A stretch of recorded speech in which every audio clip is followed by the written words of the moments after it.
मध्ये आपण भारतीय संविधान व राज्यशास्त्र या टॉपिकवरील जे आहे ते प्रश्न बघणार आहे. यामध्ये आपण जो आहे तो चाणक्य अकॅडमीचा पेपर झाला होता. तो पेपर आपण एक्सप्लेन करणार आहे भारतीय संविधान किंवा आणि राज्यशास्त्र या विषयाबद्दल.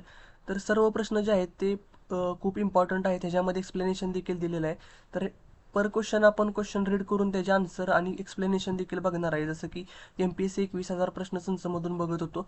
तर सर्व प्रश्न आपण यामध्ये कव्हर करूया.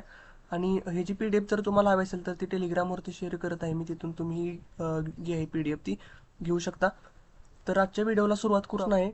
भारताच्या मुख्य निवडणूक आयुक्तासंदर्भात खालील विधाने लक्षात घ्या आणि कोणती विधानं अयोग्य आहेत ते आपल्याला शोधायचे. तर ह्याचं उत्तर जे आहे ते 3 आहे, वरीलपैकी नाही. म्हणजे वरीलपैकी एकही विधान अयोग्य नाही. पहिला असेल की घटनेने त्यांच्यासाठी कोणतेही कायदेविषयक, शैक्षणिक किंवा प्रशासकीय पात्रता जी आहे ती सांगितलेली नाही. त्याच्यानंतर दुसरं विधान आहे, घटनेने त्यांना निवृत्तीनंतर सरकारी नेमणुकीपासून प्रतिबंधित केलेले नाही. आणि लास्टचे आहे की जे आहे ते राष्ट्रपतीच्या मर्जीने पद धारण करीत नाहीत. तर याचं एक्सप्लेनेशन जे आहे ते वरीलपैकी सर्व विधानं जी आहेत ती योग्य आहेत ह्यामध्ये.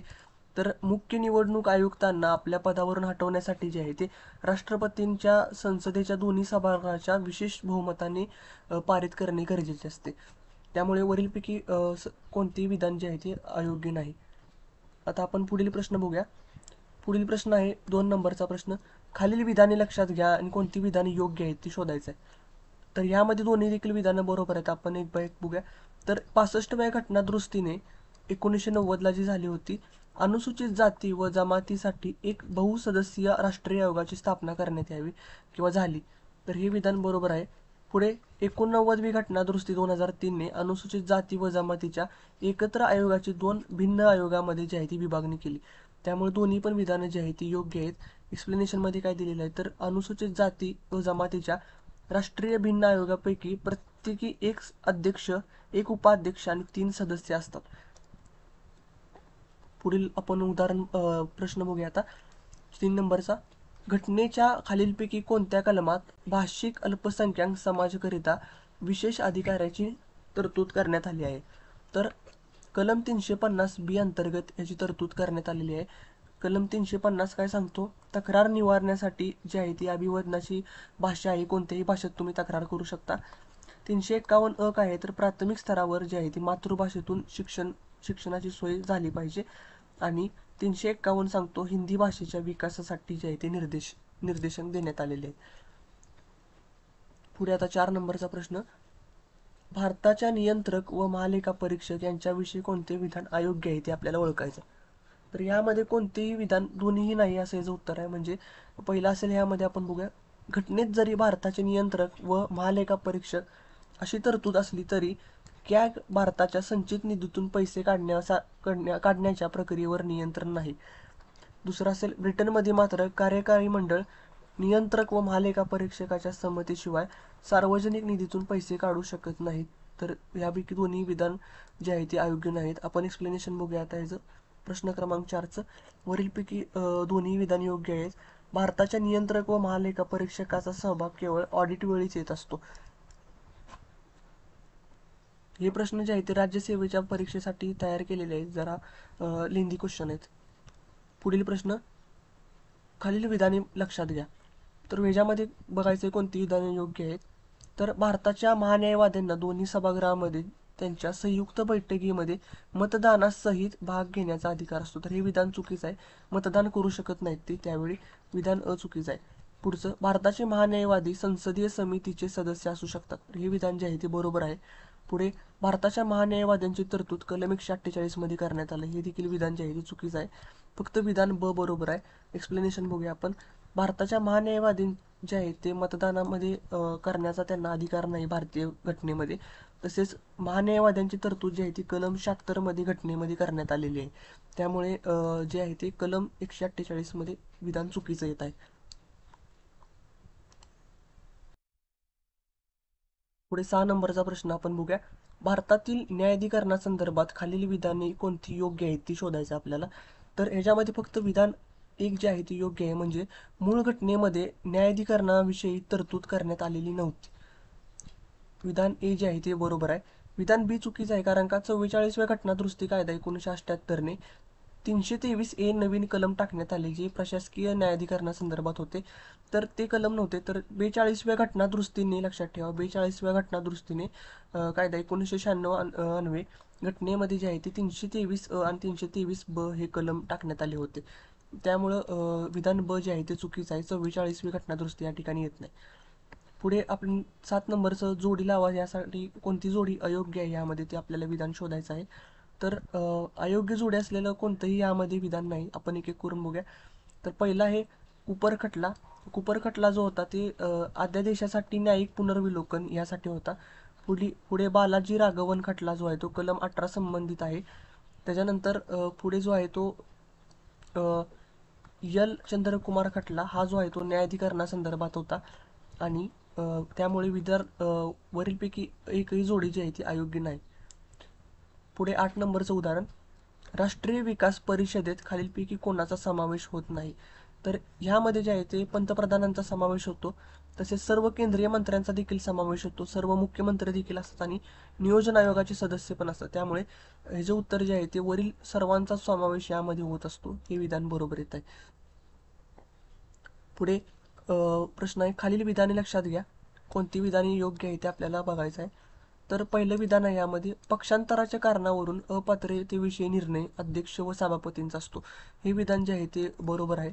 पुढे विधान, किहितो होलोहान खटल्यात सर्वोच्च न्यायालयाने असा निर्णय दिला होता की अध्यक्ष सभापतींचा निर्णय जो आहे तो न्यायालयिक पुनर्विलोकन कक्षेत येतो. हे देखील विधान जे आहे ते बरोबर आहे. म्हणून वरीलपैकी दोन्ही विधानं या ठिकाणी बरोबर आहेत. आपण एक्सप्लेनेशनमध्ये बघूया काय लिहिलेलं आहे. तर एक्सप्लेनेशनमध्ये जो आहे तो 1993चा खटला होता हा आणि या केसमध्ये सर्वोच्च न्यायालयाने 52व्या घटना दुरुस्तीच्या विविध तरतुदीविषयी जे आहे ते विश्लेषण घेतले होते करून. पुढे 10 नंबरचा प्रश्न आपण बघणार आहे. संयुक्त राज्य लोकसेवा आयोगासंदर्भामध्ये कोणते विधान योग्य आहे ते ओळखायचं आहे. तर ह्यामध्ये हा एक घटनात्मक आयोग आहे. तर हे विधान जे आहे ते चुकीचं आहे. घटनात्मक आयोग नाही हा संयुक्त, लक्षात ठेवा, संयुक्त हा शब्द आलेला आहे. राज्य लोकसेवा आयोग आहे तो घटनात्मक आयोग आहे. तिचा अध्यक्ष व सदस्यांची नियुक्ती राष्ट्रपती मार्फत केली जाते. हे विधान जे आहे ते बरोबर आहे. तसेच ते आपला अहवाल संबंधित राज्याच्या राज्यपालांना सादर करतात. हे विधान देखील बरोबर आहे. म्हणजे फक्त ब आणि क हे विधान जे आहे ते यामध्ये बरोबर आहे. तुम्ही बघू शकता, संसदेच्या कायद्यानुसार JPSC म्हणजे जॉईंट पब्लिक सर्व्हिस कमिशनची निर्मिती केली आहे. तर JPSC हा घटनात्मक आयोग नसून तो एक वैधानिक आहे आणि याची नेमणूक आहे अध्यक्षांची किंवा सदस्यांची ती राष्ट्रपतीकडून केली जात असते. पुढील प्रश्न आपण बघूया आता 11 नंबरचा, योग्य जोड्या लावायच्यात. तर व्यक्ती दिलेले आहेत आणि त्यांनी मार्गदर्शन DPSP जे आहेत त्यांच्याबद्दल काय वक्तव्य केलं होतं त्याच्या संदर्भात जोड्या लावायच्यात. तर नसरुद्दीन यांनी काय म्हटलं होतं, तर 9 वर्षाचा ठराव. TT कृष्णमाचारी यांनी म्हटले होते भावनांची कचरापेटी. पुढे KC वीवर यांनी म्हटले होते की उद्देश व महत्वाकांक्षांचा जाहीरनामा. आणि आयव्हर जेनिंग यांनी म्हटले होते धार्मिक महत्वाकांक्षा. त्यामुळे विधान 2 जे आहे ते ह्याचं बरोबर येत आहे. हा प्रश्न जो आहे तो KC वीवर यांचा कंबाईनच्या परीक्षेला आला होता 2022च्या का 21च्या परीक्षेला आला होता, प्रिलिम्स. पुढील प्रश्न, राज्यपाल कोणत्या सल्ल्यानुसार अधिवेशन बोलवणे, सत्र समाप्ती आणि विधानसभेचे विसर्जन ही कार्य पार पाडतात. तर हे जे आहे ते राज्यपालच्या परिषदेनुसार ते काय आहे ते काम करत असतात आणि त्यानुसार विधानसभेचे विसर्जन ही कार्य हे सर्व त्यामध्ये येत असतं. पुढील प्रश्न आपण आता बघूया, ह्याचं एक्सप्लेनेशन नाही दिलेलं. 13 नंबरचा प्रश्न, जोड्या लावायच्यात आपल्याला. ह्या जोड्यामध्ये कलम दिलेले आहेत DPSPचे आणि त्याच्या जोड्या लावायच्या आहेत. तर कलम 38 असेल तो राज्य कल्याणकारी राज्य स्थापन करण्यासाठी जे आहे ते प्रयत्न करेल, हा त्याच्यासाठी आहे कलम 38. पुढे कलम 39 जो आहे तो कलम 39 स्त्रिया व पुरुषांना समान कामासाठी समान वेतन या ठिकाणी देण्यासाठी आहे. 39A जो आहे तो समान न्याय व मोफत कायदेविषयी मदत. 41 जो असेल तो कामाचा अधिकार आहे. त्यामुळे विधान 1 जे आहे याच्यामध्ये उत्तर बरोबर येत आहे, ABCD. 14 नंबरचा प्रश्न, केंद्रशासित प्रदेशाचे लोकसभेतील प्रतिनिधी खालीलपैकी कोणत्या पद्धतीने निवडण्यात येतात. तर हे जे आहे ते संसदीय कायद्यात सांगितल्याप्रमाणे जे आहे ते निवडणूक पद्धत असते यांची. आपण एक्सप्लेनेशनमध्ये बघूया. तर केंद्रशासित प्रदेशांचे प्रतिनिधित्व आहे, लोकसभेतील प्रतिनिधित्व आहे ते. निवडणुकीसाठी केंद्रशासित प्रदेश, लोकसभेसाठी प्रत्यक्ष निवडणूक कायदा 1965चा आधार या ठिकाणी घेतला जातो निवडणुकीला. पुढील 15 नंबरचा प्रश्न आपण बघणार आहे आता. 15 नंबरचा प्रश्न असेल, राज्य विधानमंडळाच्या कोणत्याही सभागृहाच्या गणपूर्तीसाठी किमान किती सदस्य उपस्थित असणे आवश्यक असते? तर राज्यसभेच्या सभागृहाच्या जे आहे ते एकूण सदस्य संख्येच्या 1/10 पटीने सदस्य जे आहे ते उपस्थित असणे या ठिकाणी गरजेचे असते गणपूर्तीसाठी. पुढील प्रश्न आपण बघूया. आता खालीलपैकी कोणते विधान योग्य आहे ते शोधायचे आपल्याला. तर घटनेतील कलम 200 नुसार राज्यपाल काय ठरवू शकतात असं विचारलेलं आहे. तर ते विधेयकाला सहमती रोखून ठेवू शकतात, हे विधान बरोबर आहे. तसेच ते विधेयक राष्ट्रपतीच्या विचारात पाठवू शकतात, ते पण बरोबर आहे. विधेयकाला सहमती देऊ शकतात, हे विधान बरोबर आहे. तसेच ते राज्य विधिमंडळाच्या पुनर्विचारात पाठवू शकतात. त्यामुळे वरीलपैकी सर्व विधानं जी आहे ती कलम 200 नुसार राज्यपालांचा हा अधिकार आहे. पुढील प्रश्न, विधानसभा विसर्जित झाल्यानंतर प्रलंबित असणाऱ्या विधेयकाची स्थिती खाली नमूद केली आहे, त्यापैकी कोणते विधान योग्य आहे ते शोधायचं आहे आपल्याला. तर ह्यामध्ये विधानसभेत प्रलंबित असलेले विधेयक जे आहे ते विपंगत होते, हे विधान जे आहे ते बरोबर आहे. या ठिकाणी आपल्याला योग्य विधानं विचारली आहेत. त्याच्यानंतर विधानसभेत पारित केलेले मात्र विधान परिषद प्रलंबित असलेले विधेयक विपंगत होते, हे देखील विधान जे आहे बरोबर आहे, योग्य आहे. पुढे विधान परिषदेत प्रलंबित असलेले मात्र विधानसभेने पारित न केलेले विपंगत होते. आता हे जे आहे ते विधान फक्त चुकीचं आहे. यामध्ये विधान क आणि दोन्ही सभागृहांनी पारित केलेले मात्र राष्ट्रपतींनी विधानमंडळाकडे पुनर्विचारात पाठवलेले विधेयक जे आहे ते विपंगत होत नाही. त्यामुळे अ, ब, ड हे विधान जे आहे ते यामध्ये बरोबर येत आहे. पुढील प्रश्न, राज्य विधिमंडळाचा कामकाज कोणत्या भाषेतून चालतो? तर हिंदी भाषेतून देखील चालू शकतो, इंग्रजी किंवा राज्याची भाषा किंवा पीठासीन अधिकारी कोणत्याही सदस्यास त्याच्या मातृभाषेतून बोलण्याची सहमती पण देऊ शकतात. त्यामुळे वरीलपैकी सर्व जे आहे ते यामध्ये बरोबर उत्तर येत आहे. पुढे 19 नंबरचा प्रश्न, विधान परिषदेच्या रचनेविषयी खाली दिलेल्या वाक्यांचा विचार करून अचूक विधाने ओळखायची. तर यामध्ये कोणते अचूक विधान आहे ते शोधायचं आहे. पहिलं आहे, विधान परिषदेतून कमाल सदस्य संख्या राज्याच्या 1/3 इतकी असली पाहिजे राज्य विधानसभा सदस्य संख्येच्या, हे विधान बरोबर आहे. पुढे किमान सदस्य संख्या जी आहे ती 40 असली पाहिजे, हे पण बरोबर आहे. आणि जम्मू काश्मीर विधान परिषदेची संख्या ही 36 आहे, हे देखील विधान बरोबर आहे. म्हणजे वरीलपैकी सर्व विधाने या ठिकाणी आहेत ती बरोबर आहेत. आपण एक्सप्लेनेशन मध्ये बघूया यांनी काय दिलेलं आहे. तर वरील सर्व विधाने योग्य आहेत. विधान परिषदेची संख्या त्या राज्याच्या विधानसभेच्या एकूण सदस्य संख्येवरती आहे, ती अवलंबून असते. पुढे जोड्या लावण्यासाठी आपल्याला दिलेलं आहे, विवरण दिलेलं आहे आणि त्यासाठी कोणते कलम आहे घटनेमध्ये ते विचारलेलं आहे. तर पहिला असेल वार्षिक वित्तीय पत्रक, तर ह्याच्यासाठी आहे कलम 112. पुढे विनियोग विधेयक, ह्याच्यासाठी जे आहे ते कलम 114. पुढे जाऊन लेखानुदान जे आहे ते कलम 116 मध्ये घेतलेलं आहे आणि अर्थ विधेयकाची व्याख्या जी असेल ती कलम 110 मध्ये केलेली आहे. पुढे 21 नंबरचा आपण प्रश्न बघूया. उच्च न्यायालयात पुढील अधिकार क्षेत्र आहेत, त्यामध्ये कोणते विधान योग्य आहे ते शोधायचे आपल्याला. तर उच्च न्यायालयामध्ये प्रारंभिक अधिकार क्षेत्र देखील आहे ते, तसेच प्राधिलेख काढण्याचे अधिकार क्षेत्र आहे. अपिलाचे देखील डायरेक्ट अपील किंवा पुनर्विचारता अपील आपण करू शकतो. तसेच पर्यवेक्षणात्मक अधिकार आहे, त्याला सल्ला देण्याचे अधिकार क्षेत्र देखील आहे. आणि सल्ला देण्याचे अधिकार क्षेत्र यामध्ये येत नाही, कारण का तो फक्त सुप्रीम कोर्टला अधिकार आहे राष्ट्रपतीला सल्ला देण्याचा आणि न्यायिक पुनर्विलोकनाचा अधिकार. त्यामुळे विधान 4 जे आहे ते यामध्ये बरोबर येत आहे. फक्त ह्याच्यामध्ये सल्ला देण्याचा अधिकार क्षेत्रामध्ये सर्व उच्च न्यायालय जे आहे ते येत नाही. पुढील प्रश्न, राज्याचा सर्वोच्च कायदा अधिकारी कोण असतो? तर महाधिवक्ता जो आहे तो राज्याचा सर्वोच्च कायदा अधिकारी असतो. तर त्यासाठी घटनेमध्ये तरतूद केलेली आहे. घटनेमध्ये सांगितलं आहे की महाधिवक्त्याची नेमणूक जी आहे ती राज्यपालाद्वारे केली जाते. पुढे 23 नंबरचा प्रश्न, घटनेनुसार एखाद्या व्यक्तीची राज्यपाल म्हणून नियुक्ती होण्यासाठी काय आवश्यकता असते? तर ती व्यक्ती भारताची नागरिक असली पाहिजे, हे विधान हे जे आहे ते कंपल्सरी आहे. पुढे त्या व्यक्तीने वयाची 35 वर्षे पूर्ण केलेली असावी, हे देखील बरोबर आहे. ती व्यक्ती राज्याचा राज्यपाल होण्यासाठी बाहेरील असावी. हे विधान मांडले जाते, पण हे घटनेमध्ये जे आहे ते नमूद केलेले नाही, त्यामुळे हे विधान चुकीचं आहे. तसे राज्यपालाची नेमणूक करताना राष्ट्रपतींनी राज्याच्या मुख्यमंत्र्याचा सल्ला घ्यावा, हे विधान देखील चुकीचं आहे. त्यामुळे विधान अ आणि ब हे फक्त विधान. प्रश्न आपण बघूया, राज्य विधान परिषद बरखास्त करण्याचा अधिकार कोणाला आहे? राज्य विधान परिषद बरखास्त करण्याचा अधिकार फक्त हा जो आहे तो संसदेला या ठिकाणी भेटतो. आपण 24चं एक्सप्लेनेशन बघूया काय म्हणणे दिलेलं आहे ते. तर 24 मध्ये दिलं आहे की विधान परिषद बरखास्त करण्यासाठी संसदेला विधान परिषदेकडून रीतसर ठराव जो आहे तो विशेष बहुमताने मान्य करून घेतला पाहिजे. नंतर साध्या बहुमताने विधान परिषद जी आहे ती बरखास्त होऊ शकते. पुढील प्रश्न आपण बघूया आता. योग्य जोड्या लावायच्यात आपल्याला. कलम आणि विषय जो आहे तो यामध्ये दिलेला आहे. योग्य जोड्या लावण्यासाठी पहिला आहे राज्यपालाची नियुक्ती. राज्यपालाच्या नियुक्तीसाठी कोणते कलम आहे आणि कशी ते पण बघूया. राज्यपालाची नियुक्ती जी आहे ती कलम 155 नुसार केली जाते. त्यानंतर राज्य मंत्रिमंडळ जे आहे ते 163 मध्ये दिलेलं आहे.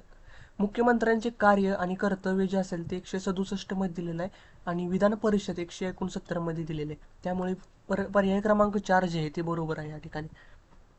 पुढे कोणते विधान योग्य आहे यामध्ये ते शोधायचं आपल्याला. पहिलं विधान असेल की यामध्ये 13 डिसेंबर 1946ला डॉक्टर बाबासाहेब आंबेडकरांनी उद्दिष्टाचा ठराव मांडला होता. तर हे विधान जे आहे ते या ठिकाणी चुकीचं आहे. पुढे या उद्दिष्टांच्या ठरावाला 22 जानेवारी 1947ला मंजुरी भेटली होती. तर विधान अ का चुकीचं आहे? तर हा ठराव बाबासाहेब आंबेडकरांनी मांडला नव्हता. जवाहरलाल नेहरू यांनी 13 डिसेंबर 1946ला हा मांडला होता. यामध्ये नेहरूंनी संविधानाची तत्व आणि मूलभूत तत्वज्ञान होते ते यामध्ये सांगितलं होतं. जोड्या लावासाठी पुढचा आहे, वाटाघाटी करण्याची समिती होती, त्याच्यामध्ये जवाहरलाल नेहरू जे होते ते अध्यक्ष होते.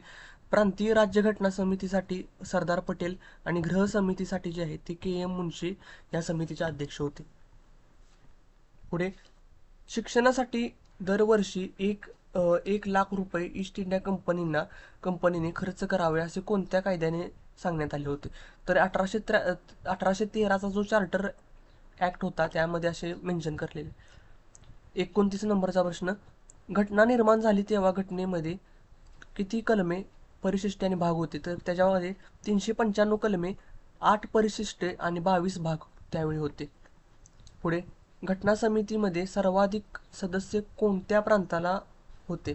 तर घटना समितीमध्ये सर्वाधिक सदस्य जे होते ते संयुक्त संस्थान म्हणजे युनायटेड प्रोव्हिन्स या प्रांताला होते.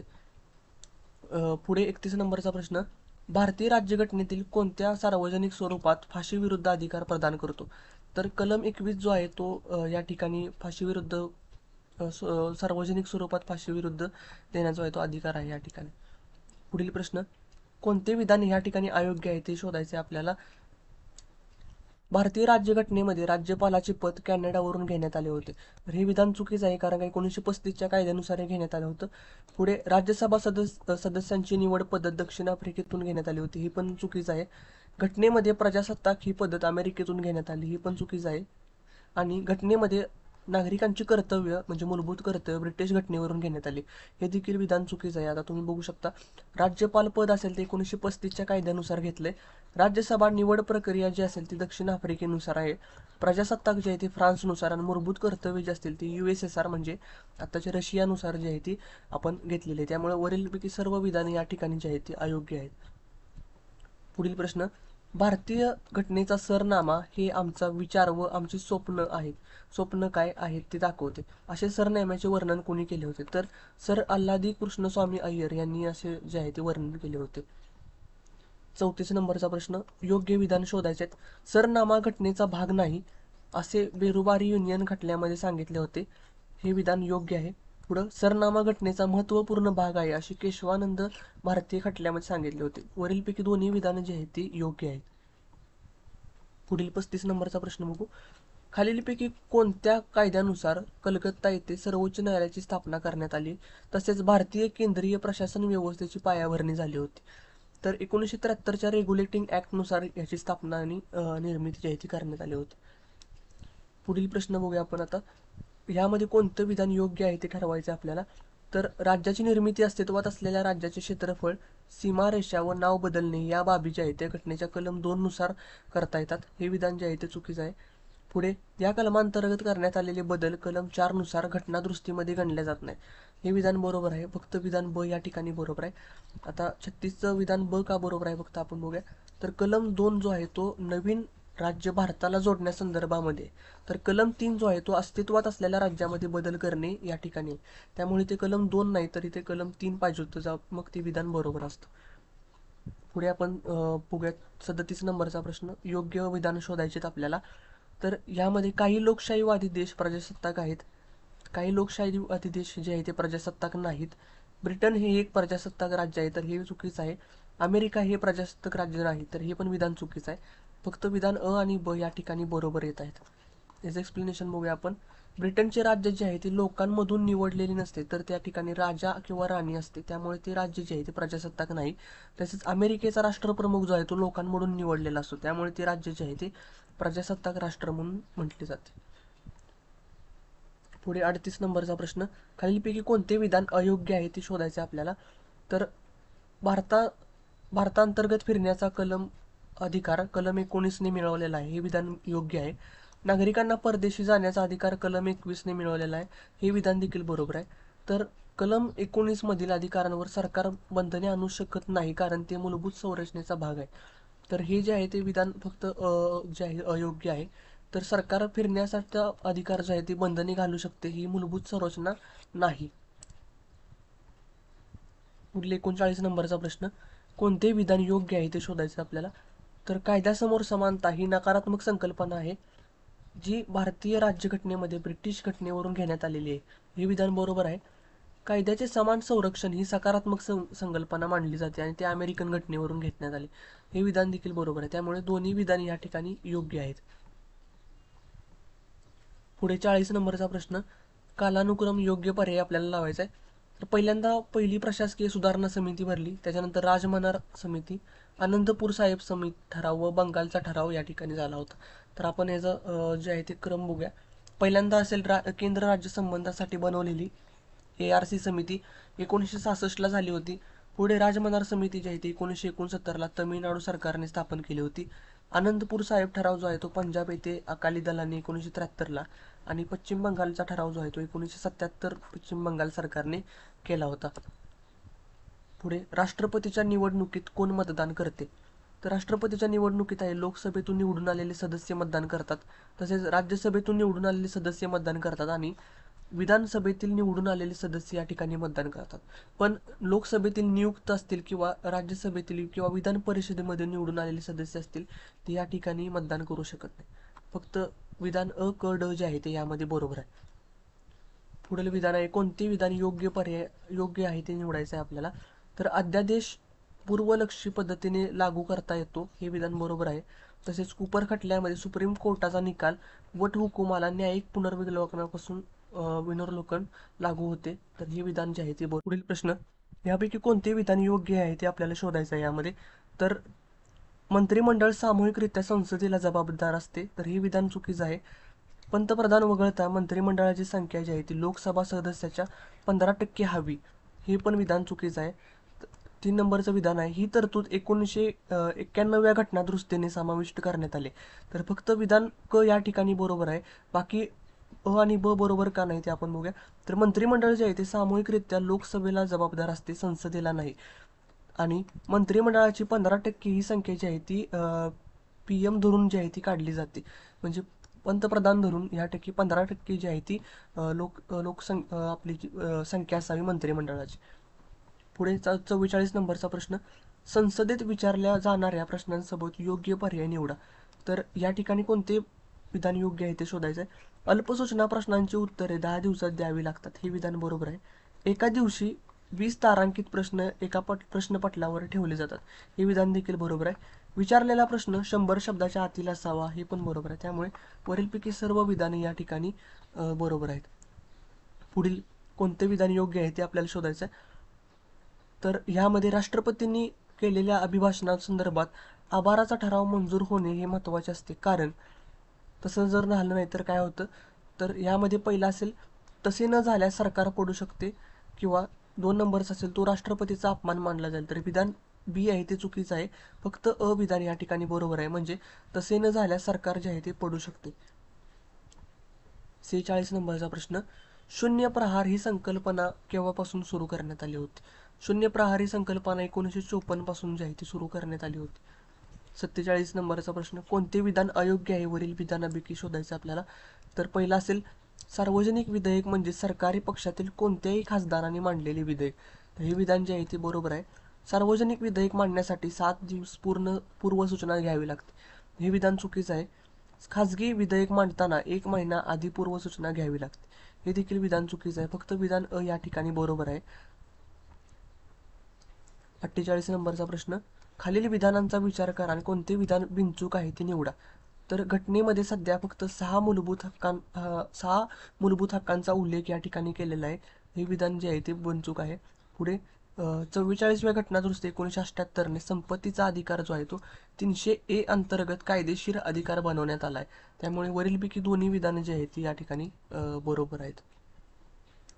पुढे, भारतातील लोकपाल व लोकायुक्त ही पदे खालील कोणाशी सामर्थ्य दर्शवणारी आहेत? तर ही जी आहे ती स्कॅनेडिव्हियामधील अंबुड्समन याच्याशी सामर्थ्य असलेली लोकपाल व लोकायुक्त ही पदे आहेत. 50 नंबरचा प्रश्न, कलम 13 मधील लॉ या शब्दामध्ये खालील कोणत्या गोष्टींचा समावेश होतो? तर यामध्ये जे आहे ते संसदेने परिषदेने पारित केलेले कायदे असतील याचा समावेश होतो. तसेच राष्ट्रपतींनी काढलेल्या अध्यादेशांचा समावेश होतो. घटनादुरुस्तीचा देखील समावेश होतो. पण प्रदत्त अधिनियम याचा समावेश होत नाही. आता हे एक्सप्लेनेशन बघूया आपण काय आहे ते. तर यामध्ये 1973 मध्ये केशवानंद भारती केसमध्ये घटनादुरुस्ती हा कायदा नाही असे सांगितले होते. तर या ठिकाणी आपण पहिले 50 प्रश्न जे आहेत यामध्ये घेतलेले आहेत. पुढे जवळपास यामध्ये तुम्ही या ठिकाणी बघू शकता 576 पानाची जी PDF आहे. जवळपास ह्याच्यामध्ये भरपूर प्रश्न आहेत. हिस्ट्रीचे असतील, पॉलिटीचे असतील, इकॉनॉमिकचे. ही PDF मी टेलिग्रामवरती शेअर करत आहे. तुम्ही टेलिग्राम चॅनल जॉईन करून त्या ठिकाणी क्विज असतील त्या सोडवू शकता आणि तिथून ही PDF जी आहे ती डाउनलोड करून तुम्ही यामधून सराव करू शकता. जर व्हिडिओ आवडला असेल तर चॅनलला सबस्क्राईब करा आणि व्हिडिओला लाईक करा.